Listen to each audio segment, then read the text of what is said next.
Manchester City versus Manchester United in this year's FA Cup final.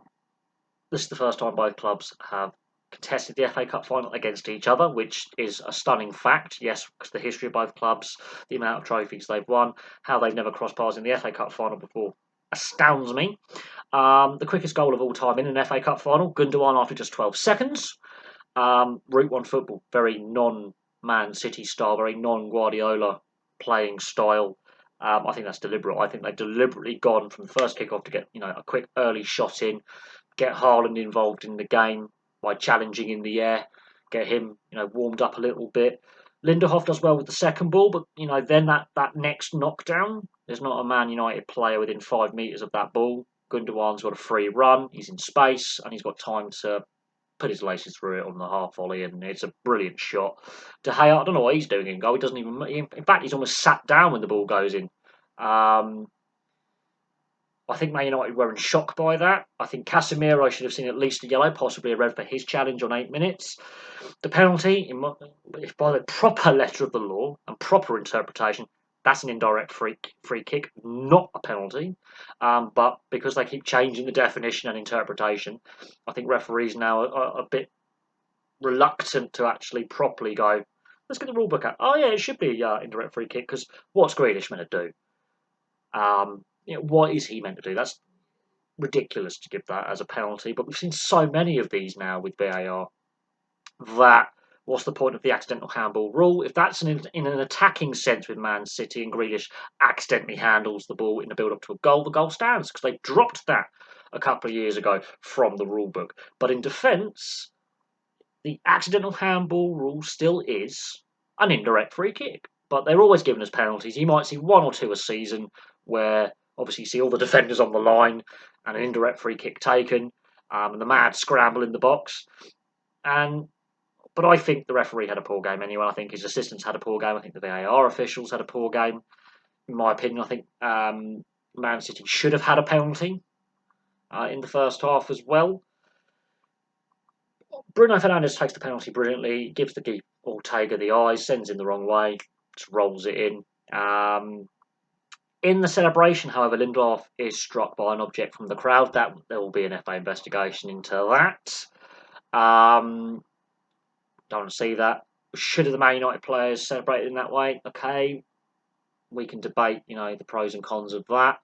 But Lindelof should never have been struck by an object thrown from the crowd. So the FA will be looking into that, no doubt. As the half wore on, now that Man United get that penalty, Varane had a good chance. Man City were in control of the game for 30 minutes, creating all the chances. Man United not having really a sniff. Some very close ones. They could have been 2 or 3-0 up by that point. They get the penalty. We've debated that now. It got half time. I think Ten Hag's the happier of the two managers because, as I say, Man City should have run away with that and done what they did to Watford a few years back in the FA Cup final and pummeled them. And this is sometimes a criticism I have of Guardiola teams and performances. They can go missing in these cup games. They've done it in semi-finals before. They've done it in the Champions League final against Chelsea. Have a lot of the ball, wasteful in front of goal. Second half, Man United, very similar to the first half, start slowly, lethargic, sluggish. It doesn't take long for Gundogan to get his second goal and the winning goal of the game. Free kick from De Bruyne. Again, he's unmarked. Doesn't even have to make a run. He stood there. Now, if he gets a clean contact on that, it either gets blocked or I think De Gea saves it. Because it's a scruffy contact and it bobbles over. It doesn't actually take a deflection. It actually go straight in. I think that's helped him score the goal, but he shouldn't have that kind of space. He's already given that warning in the first half after 12 seconds. Should not have that kind of space. It's a well-worked free kick. Very similar to a corner kick back in the day with Man United, Beckham Scholes play. I remember against Bradford City in the Premier League 20-odd years ago. Beckham corner, Scholes outside the box, and he pings it clean, and it's a brilliant goal. One of the goals of the season that year. I think it was in the 2001 year of 2001. And we're starting to see teams do this more now, where they ping the free kick or the corner out to the edge of the box, or a bit further out for the long-range strike from a player. And Gundogan has that in his locker. There's rumours he might be leaving Man City in the summer. I think that's madness, personally.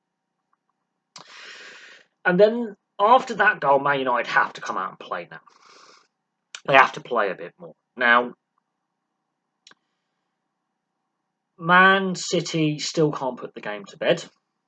Man United start creating a few more chances themselves.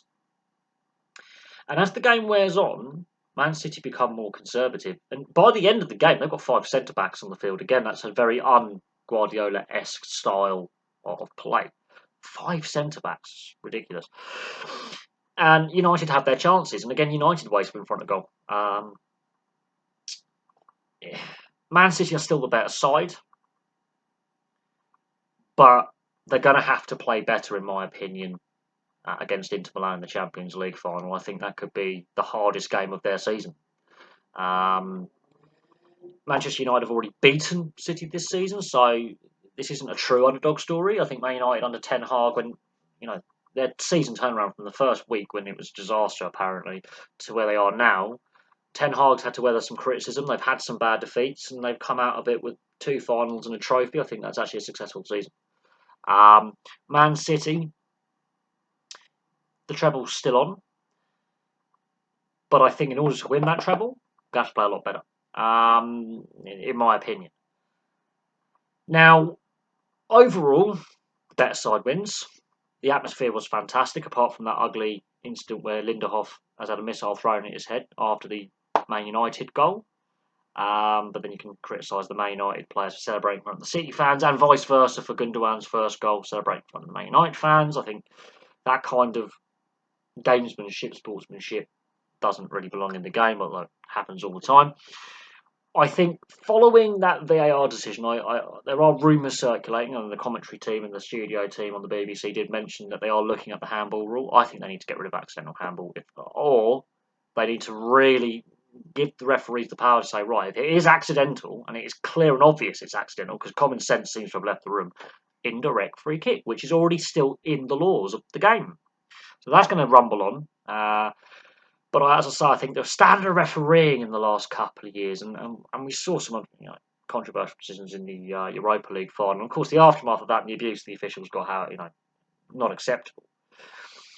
But we've seen some high-profile games, some very controversial decisions, very controversial, and some poor decisions at key moments.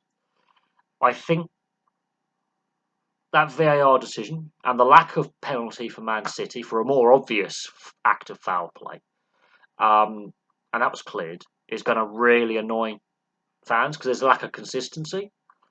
So I think the handball rule is going to be changed yet again, which I don't think helps. I think they need to simplify it, personally. But as I say, with the accidental handball in the box from the defending side, how many times do you see an indirect free kick? Maybe once, twice a season across all leagues. But common sense should have dictated that Grealish is not deliberately handling that. And if it is a deliberate handball in the box, and it's not a goal-scoring opportunity, surely isn't that a yellow card? Because that is also in the rules of the game. So that's bugbear for me as someone who understands the laws of the game. I've got a book on it.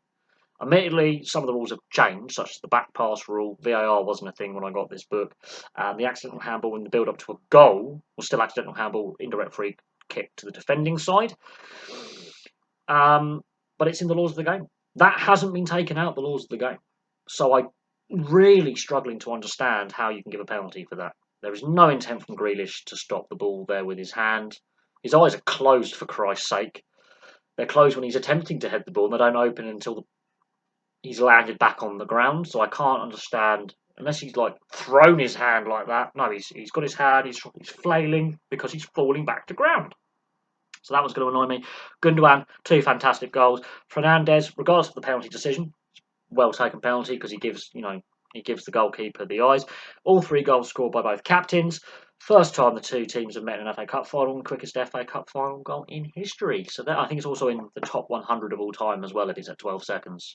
If it stayed at 13 seconds official, I think it's outside the top 100 of all time quickest goals. But they adjusted it with inside 12 seconds. So that's one of the quickest goals of all time, considering how long the game has been played.